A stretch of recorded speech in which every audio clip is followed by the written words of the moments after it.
भैया भारत तो स्वयं एक गहरा समुद्र है और उसके अंतःकरण में यह प्रेम रूपी अमृत छुपा हुआ है। और यदि उस अमृत को प्राप्त करना है तो फिर मंथन करने की आवश्यकता है। वैसे रामचरितमानस में देखा जाए तो भगवान राम चार भाई हैं, भरत लक्ष्मण राम लक्ष्मण भरत शत्रुघ्न। और चार भाइयों में से दो भाइयों को वैराग्य की संज्ञा दी गई है। एक लक्ष्मण जी महाराज को वैराग्य की संज्ञा दिए हैं और दूसरे भरत जी महाराज को एक श्रेष्ठ वैरागी मानते हैं। लेकिन अगर दोनों के चरित्र में देखा जाए तो दोनों के चरित्र में, दोनों के व्यक्तित्व में आसमान का बहुत अंतर है। लक्ष्मण जी का चरित्र कैसा है? तो लक्ष्मण जी का चरित्र है वो स्वच्छ आसमान की तरह है, जिसमें सूर्य चंद्रमा अनगिनत तारे जितने भी होते हैं वो दिखाई देता है। लेकिन यदि समुद्र के किनारे यदि खड़े हो जाओ और समुद्र के तली में क्या है, कौन कौन सा रत्न छुपा हुआ है, उसके अंदर कौन सा पदार्थ है, ये इसको अगर जानना है तो आपको वो खुली आंख से दिखाई नहीं देगी। उसके लिए फिर आपको वहां पर मंथन करने की आवश्यकता है। यह समुद्र की तली में जो है उसको अगर आपको निकालना है तो वहां पर मंथन करने की आवश्यकता पड़ती है और मंथन करने से ही उसमें कौन कौन सा रत्न छुपा हुआ है वो हमको दिखाई देता है। बस वैसे ही भरत जी महाराज के चरित्र में उसके सद्गुणों को पहचानना है, जानना है, तो फिर भरत जी महाराज स्वयं समुद्र के समान है, तो इसको मंथन करने की आवश्यकता है। वैसे रामचरितमानस में 3 प्रकार के मंथन के रूपक प्रस्तुत किया गया है, सत्यम, शिवम और सुंदरम। बालकांड में सुंदरम का मंथन किया जाता है, अर्थात वहां पर भी बात आती है कि माता सीता जब धनुष स्थल पर जब आती है तो उसके सुंदरता का जो वर्णन करते कि माता सीता कितनी सुंदर है। तो वहां पर लिखते हैं कि भैया वो माता सीता इतनी सुंदर है कि उपमा किसको दे, किनकी उपमा दे। उपमा सब कवि रहे जुठारी, जितने भी उपमा है वो सब तो झूठा हो चुके हैं। तो के ही पट तरे विदेह कुमारी, तो मैं ऐसे देवी के लिए मैं झूठा उपमा भोग थोड़ी लगाऊंगा। तो बोलते कि समुद्र से उत्पन्न हुई है, माँ लक्ष्मी स्वरूपा है। तो फिर यहाँ पर मंथन किया जाए और मंथन करने से ही पता चलेगा कि वहां पर उसकी सुंदरता कितनी है। और तीसरी बात जो उत्तरकांड में हमें देखने के लिए मिलता है, वहां पर भी एक मंथन की बात आती है जिसको सत्य का मंथन कहते हैं। तो वहां पर भी मंथन की बारी आती है। ब्रह्म पयोनिधि मंदर ज्ञान संत सुर आहि, कथा सुधा मध्य कारण भगति मधुरता जाए। ये सत्य का मंथन है। और तीनों मंथन में यदि हम चर्चा करें तो सबसे पहले यहाँ सीता की सुंदरता का जब मंथन करते हैं तो वहां पर भी देखिए कि जब मंथन करना है तो 3 चीज की वहां पर आवश्यकता पड़ती है। एक तो मथानी की आवश्यकता पड़ती है और दूसरा रस्सी की आवश्यकता पड़ती है और तीसरा मथने वाले व्यक्ति की, और एक चौथा और है जो दिखाई नहीं देता। लेकिन ये 3 जो चीज जो है तीनों मंथन में ही बदला हुआ है। माता जब सीता की सुंदरता का वर्णन करते हैं तो उसके वर्णन के लिए फिर मथने की आवश्यकता पड़ती है।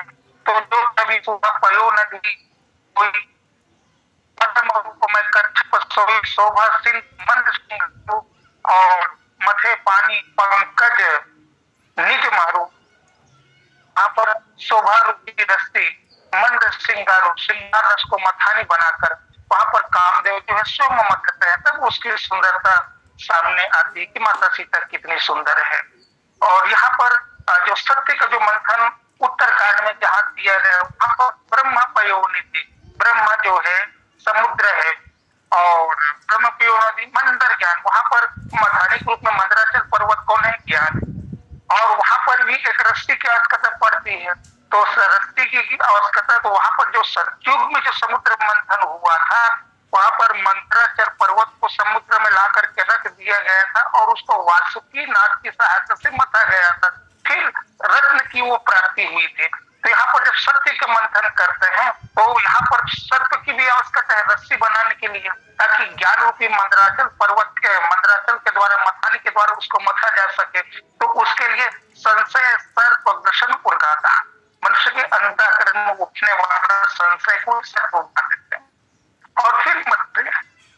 और इस प्रकार से तीनों यहाँ पर भी देखेंगे, प्रेम अमी मंदर विरह, यहाँ पर भारत के अंतःकरण में प्रेम रूपी अमृत छुपा हुआ है और इस अमृत को यदि प्राप्त करना है तो उसके लिए मंथन करने की भी यहाँ पर आवश्यकता है। तो यहाँ पर अगर आपको मंथन करने के लिए फिर जरूरत है, सबसे पहले समुद्र तो मिल गया है, भरत जी महाराज स्वयं कह रहे समुद्र है।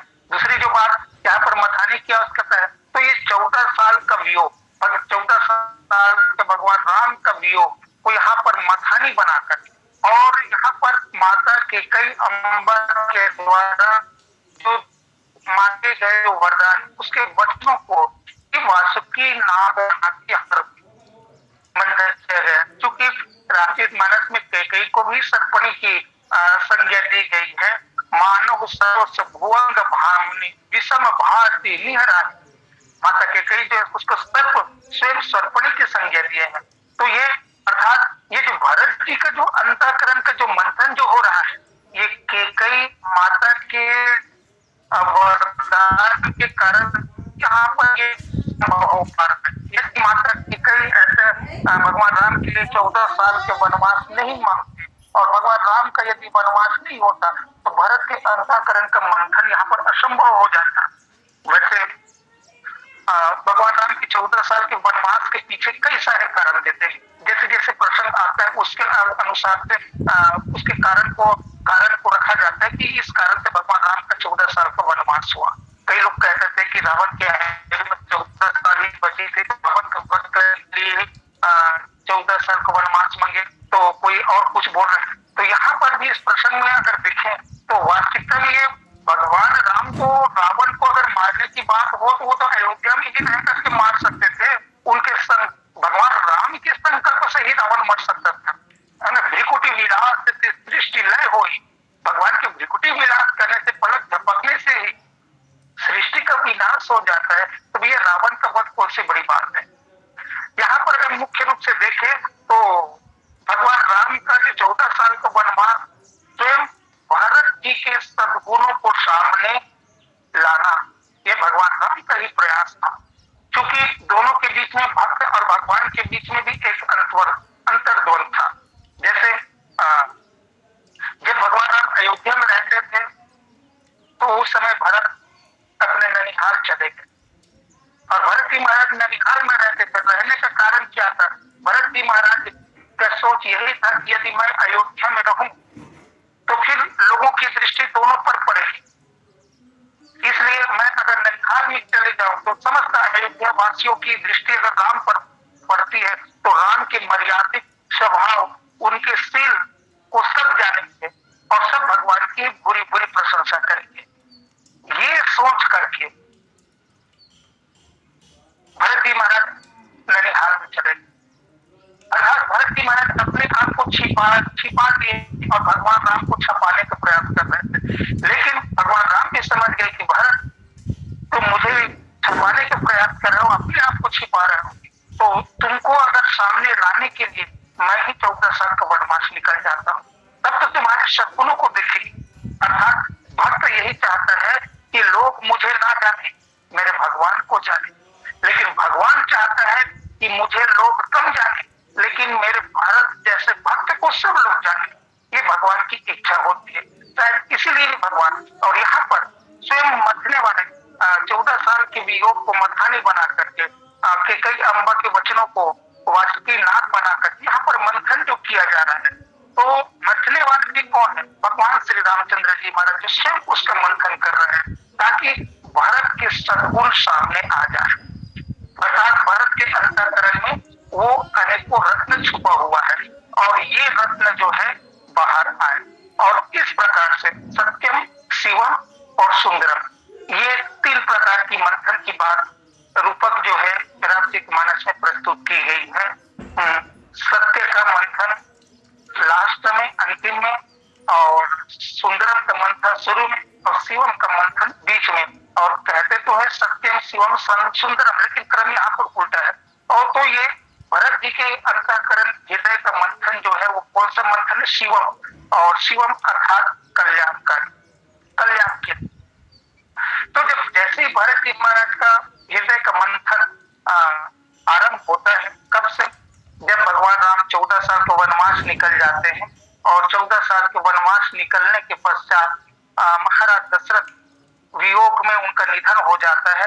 फिर भरत और शत्रुघ्न को ननिहाल से बुलाया जाता है और ननिहाल से जब बुलाते हैं तो जैसे ही भरत जी महाराज अयोध्या की सीमा में प्रवेश करते हैं, नगर में प्रवेश करते हैं, तो नगर में प्रवेश करते ही नगर जो है सुनसान। जैसे ही माता कैकेयी अंबर के कक्ष में भरत जी महाराज पहुंचते हैं तो वहां पर कैकेयी जो है बड़ी प्रसन्न मुद्रा में दिखाई देती है, साथ ही मंथरा भी अति प्रसन्न मुद्रा में दिखाई देती है और भरत के लिए स्वागत की तैयारी करते हैं, आरती की थाल सजा करके लाती है। और तो भरत जी महाराज पूछते हैं कि माता, अयोध्या नगर तो इतना खुशहाल था, लेकिन जैसे ही आज नगर की सीमा में प्रवेश किया हूँ, ये अयोध्या नगर आज सूना कैसे लग रहा है? तो उस समय माता कैकेयी अंबर जो कहती है कि अरे भरत, वो सब छोड़ो और पहले ये बात बताओ कि तात बात में सकल सवारी और भय सहाय मंथरा बेचारी, मैंने समस्त बातों को संवार लिया। भरत जी महाराज सोच में पड़ गए कि अयोध्या में ऐसी कौन सी बात हो गई जिसको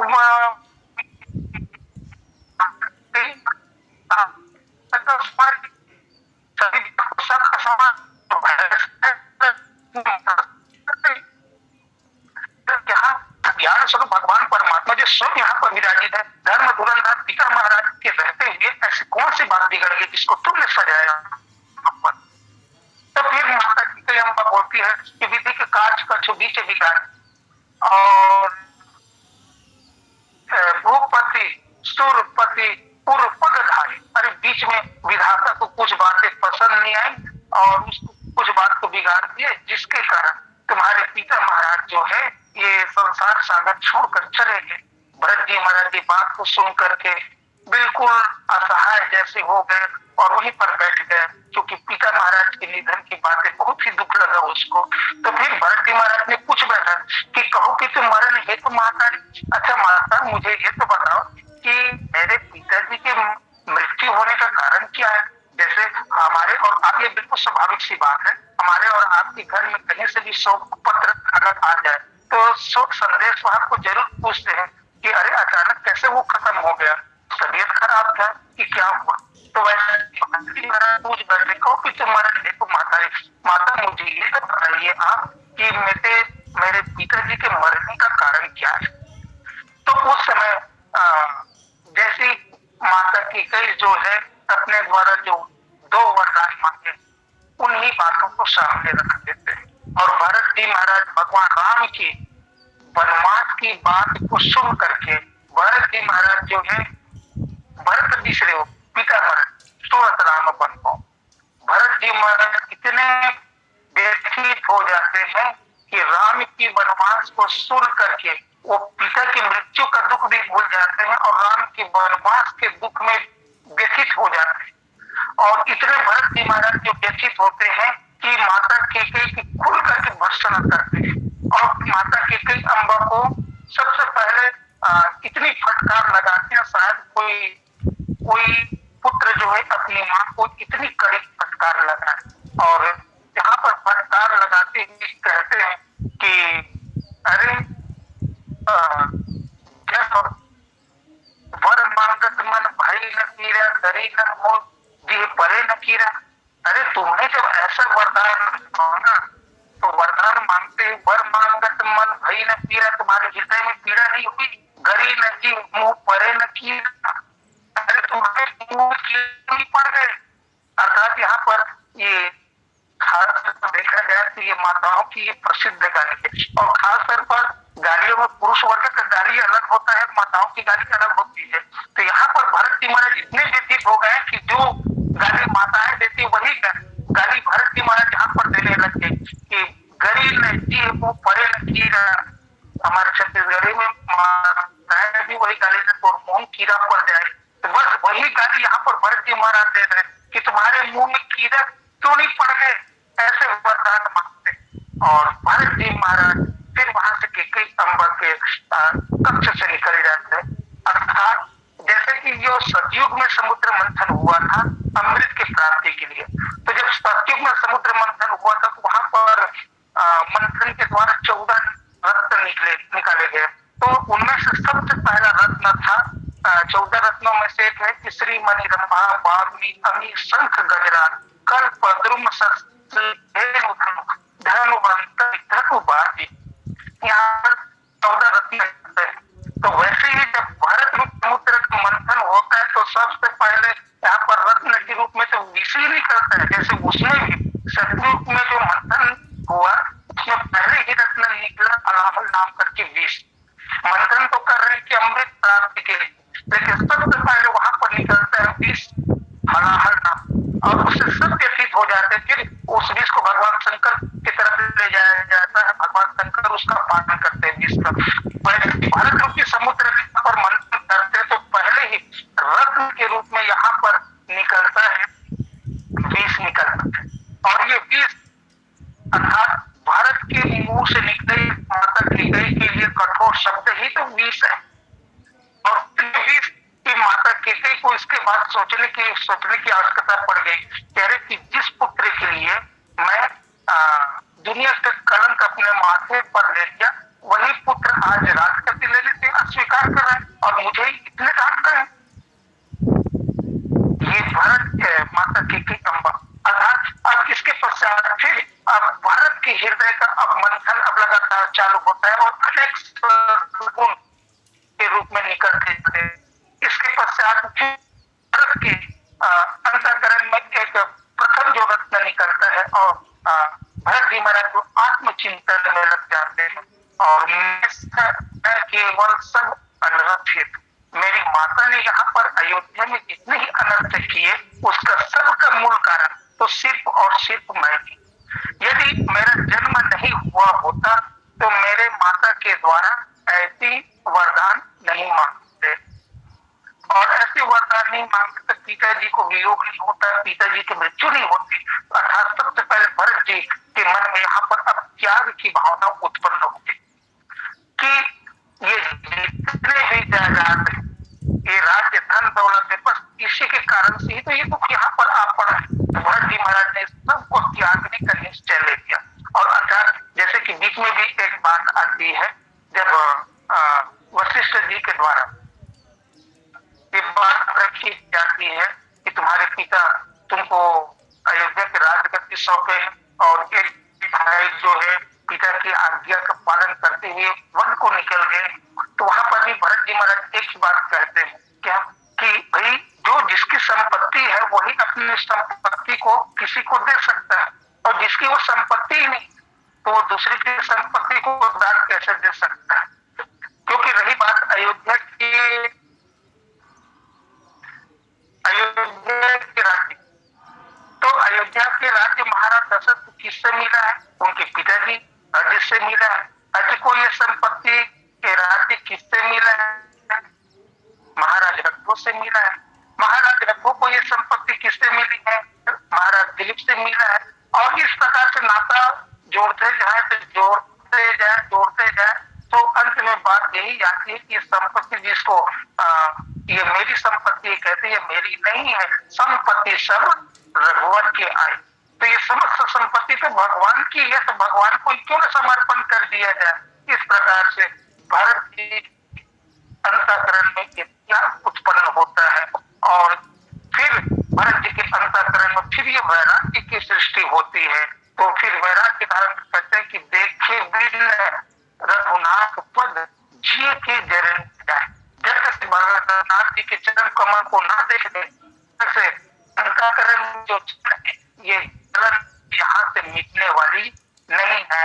और इस प्रकार से फिर भरत जी महाराज जो है यात्रा करते भगवान रामचंद्र देख रामचरितमानस में एक रत्न और जैसे ही आगे निकलता है जिसको कहते हैं धर्मशास्त्र भरत महाराज।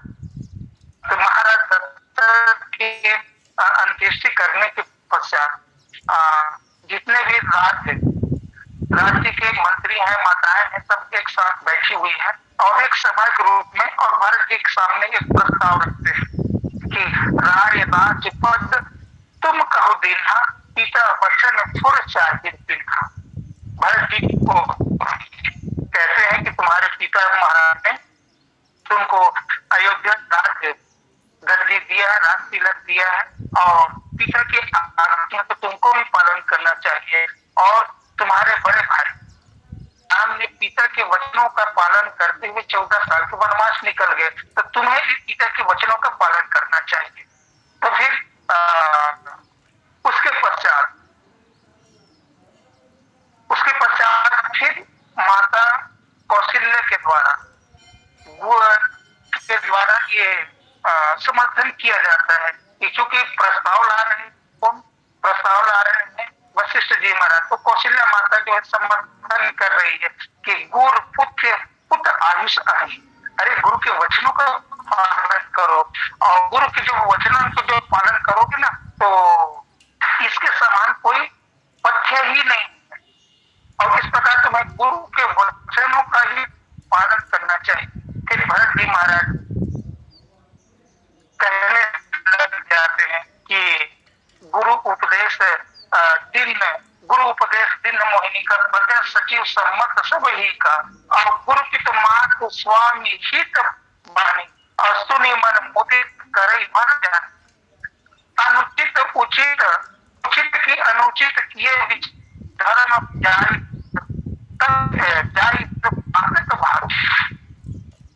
जब वशिष्ठ जी महाराज ने प्रस्ताव रखा तो फिर भरत जी महाराज फिर बोलना चालू, और भरत जी महाराज जब चालू किए तो वहां पर कि भरत कमल कर जोरी धीर धर।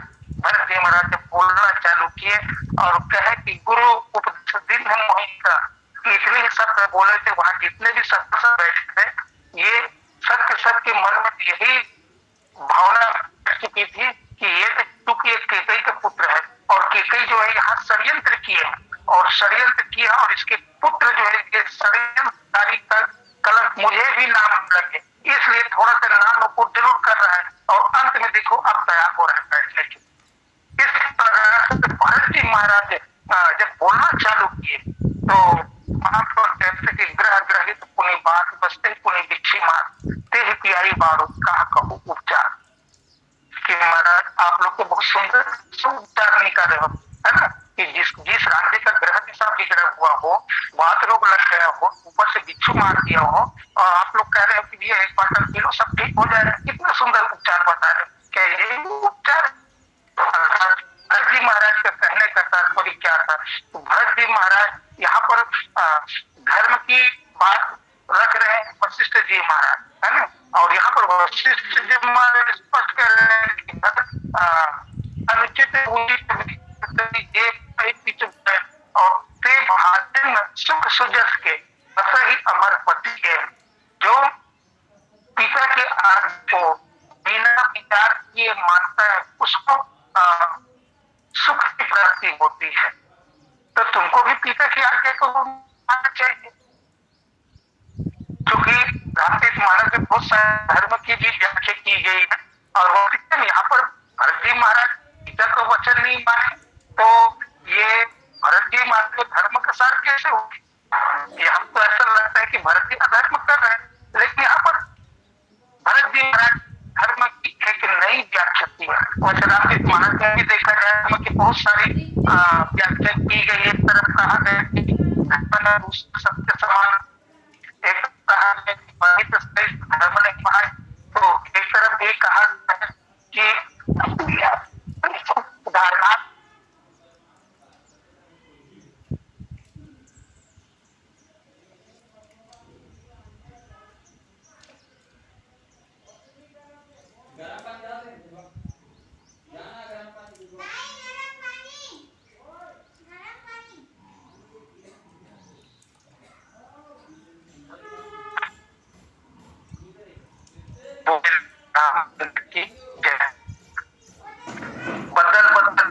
गिर रहा है, इसलिए यहाँ पर नेटवर्क की भी आज कुछ कमी है ऐसा लग रहा है। बोले लक्ष्य रामचंद्र की चलिए चर्चा को आगे बढ़ाते हैं। और धर्म की बहुत सारी व्याख्या की गई है, तो यहाँ पर जो शास्त्र की जो लिखी लिखाई बात है जो ये धर्म है, ऐसा करना धर्म है, ऐसा ना करना अधर्म है, ये बहुत सारी बात। लेकिन यहाँ पर भरत जी महाराज जो धर्म की एक नई व्याख्या करते हैं और यहाँ पर गुरुदेव के द्वारा जो दी गई आदेश का आज्ञा का पालन नहीं करते और ये एक नई व्याख्या करते हैं। क्या कि महाराज एक बात बताइए मुझे कि यहाँ पर जो आज्ञा है वो किसकी है? वशिष्ठ जी बता रहे कि आपकी ये बताओ कि गुरु आप तो जानते हैं कि वास्तविक में हमारे पिताजी की आज्ञा क्या थी। पिताजी की वास्तविक आज्ञा को आपसे अलावा कोई दूसरा और नहीं जान सकता।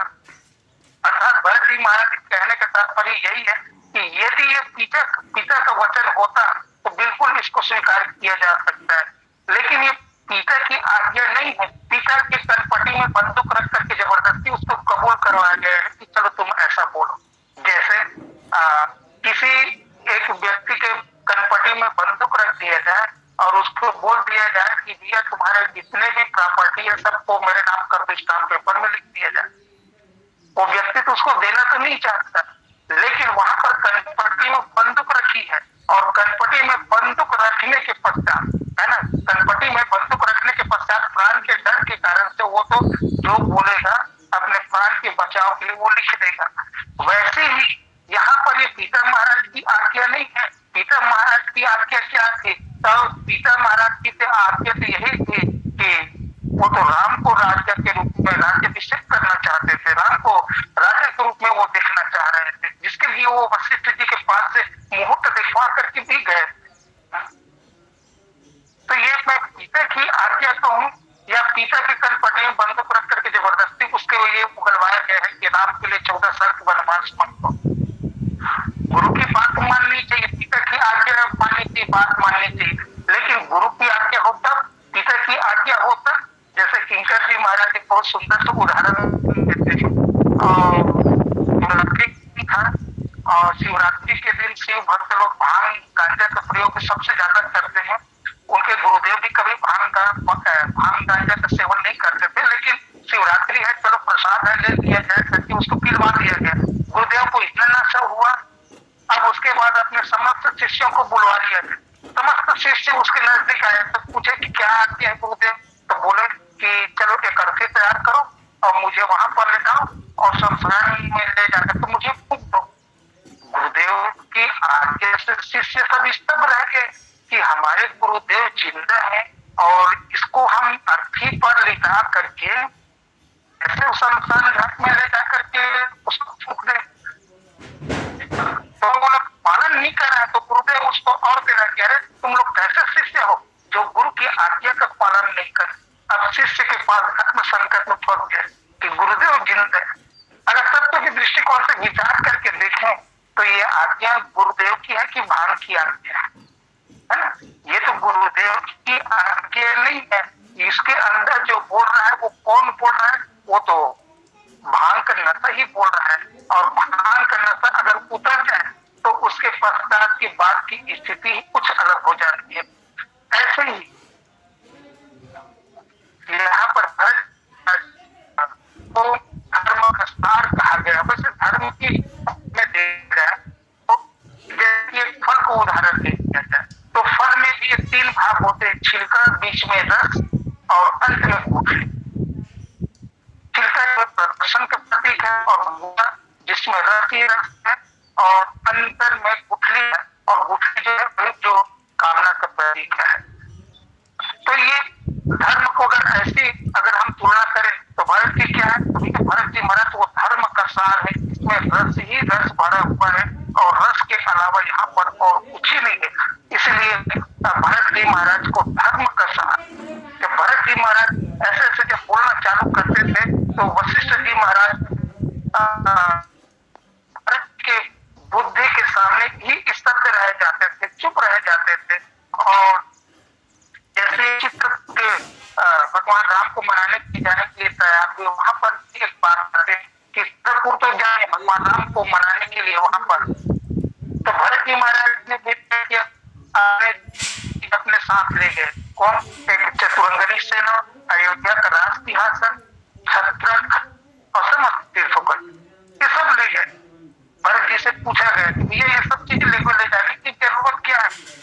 तो भरत जी महाराज ने स्पष्ट कर दिया कि हमारे गुरुदेव में इतने सामर्थ्य है कि बन ही देव मुनि राम ही राज, वन में ही राज्य तिलक कर सकते हैं। तो राज तिलक करना है तो राज तिलक करने के लिए सबसे पहले वहां राज सिंहासन की आवश्यकता पड़ती है, राज मुकुट की आवश्यकता पड़ती है, और फिर पीछे वहां पर छत्र की आवश्यकता पड़ती है जो राज्य का प्रतीक होता है, और सेना की जरूरत होती है। जब कोई राजा राज सिंहासन पर बैठता है और राज सिंहासन पर जैसे ही बैठता है तो बैठने के पश्चात वहां के सेनापति जो झुक करके प्रणाम करता है और कहता है कि महाराज आज से आप हमारे राज्य के और आपके हर आज्ञा का पालन करना हमारा दायित्व है, कर्तव्य है, तब वो कहीं राजा बनता है। तो ये भरत जी महाराज इतनी गहरी सोच कर रहे हैं, क्योंकि उस समय पिता महाराज ने एक गलती की थी तो वो वशिष्ठ जी महाराज ने कह दिया था कि सुदिन सुमंगल तब जब राम वो ही जुबराज, अरे आपको मुफ्त देखने की जरूरत नहीं, तुरंत आप राजगद्दी दे दो। जिस समय राम राज सिंहासन पर बैठेगा उसी समय समस्त मुहूर्त शुभ हो जाएगा। लेकिन महाराज दशरथ ने कहा कि कल राम का राज्य अभिषेक करो, इसलिए यहाँ पर भरत जी ने भी सोचा कि अरे कल किसी ने नहीं देखा है और कल आता ही नहीं, और कल जब भी आता है तो वर्तमान के रूप में आता है, और हम चित्रकूट जा ही रहे हैं भगवान राम को मनाने के लिए, तो वहां कहे तो तत्काल वहीं पर हम राम तिलक करते। इसीलिए अंत में वशिष्ठ जी महाराज को ये बोलना पड़ गया कि भरत भगत की बस भयमती मोरी, अरे भरत की भक्ति के सामने मेरी बुद्धि तो बावरी हो गई चुकी है, मैं तो बिल्कुल असहाय नजर आ रहा हूँ वहां पर। और अंत में तो वशिष्ठ जी महाराज तो यहाँ तक के कह दिए जब करब करब तुम जोई और धर्म सार होई जग सोई। वशिष्ठ जी महाराज कहते कि अभी तक तो मैं तो धर्म की व्याख्या शास्त्रों के माध्यम से पढ़ी थी, लेकिन यहाँ पर मुझे पता चला कि भरत जी महाराज जो कहेंगे, भरत जी महाराज जो करेंगे, बस वही धर्म का सार होगा। इस प्रकार से एक रत्न के रूप में धर्म सार प्रकट होता है। और इसके अलावा भी अगर देखा जाए तो भरत जी के शील के बारे में कितने सरल स्वभाव के हैं। एक रत्न ये भी सामने आता है, जब वो चित्रकूट की यात्रा करते हैं तो रास्ते में श्रृंगवेरपुर मिलता है, और श्रृंगवेरपुर मिलने पर वहां पर निषाद राज के समय बहुत कम है और बहुत संक्षिप्त हम लोग कि निषाद राज से सामने आते हैं भरत जी के लिए वहां पर उपहार लेकर के। तो जैसे ही भरत जी महाराज भरत जी महाराज के सामने आते हैं, सबसे पहले निषाद राज दंडवत प्रणाम करते हैं।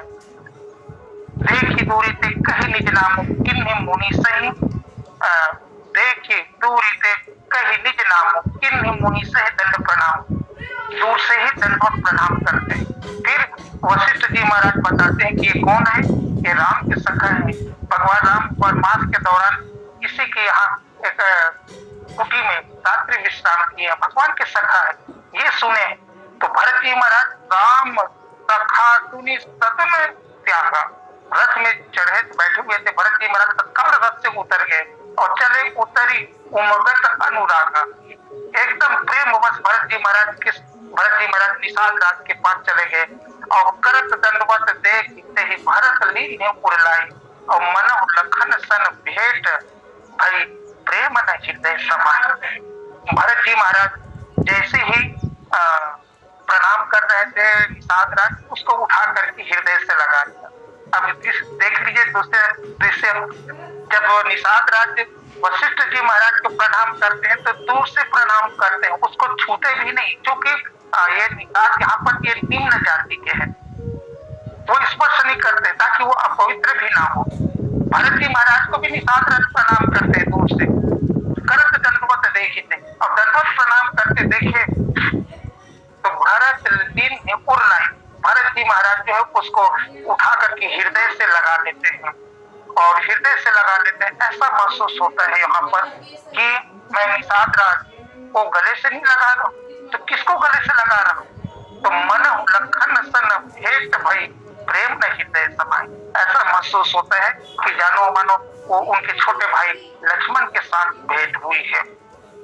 अब ये यही भरत जी महाराज का सील है, जो यहाँ पर निम्न तबके के जो निषाद राज, बस उनको भी भरत जी महाराज ने हृदय से लगा दी। क्यों?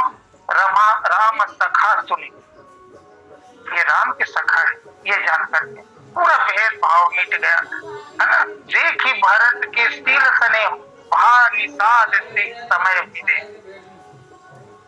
जैसे ही गले से लगाए तो उस समय भरत जी महाराज के जो सील है उसके सने निषाद राज जी महाराज देख करके भी वो भी अपने देह की सुधि भूल गए।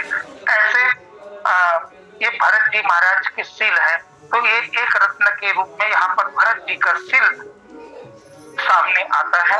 और लगभग समय की समाप्ति की ओर है, बहुत सारे और तत्व रत्न बचे हुए हैं। वैसे उस समुद्र मंथन में तो केवल 14 ही रत्न निकले थे, और ये भारत रूपी समुद्र में तो सिर्फ मथने की आवश्यकता है, बस मथते जाओ, वहां से रत्न निकलते जाता है ना।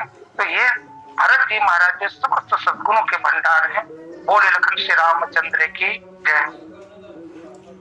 तो जैसे आभार रामचंद्र भगवान की जय। बहुत बहुत धन्यवाद आदरणीय डॉक्टर साहब।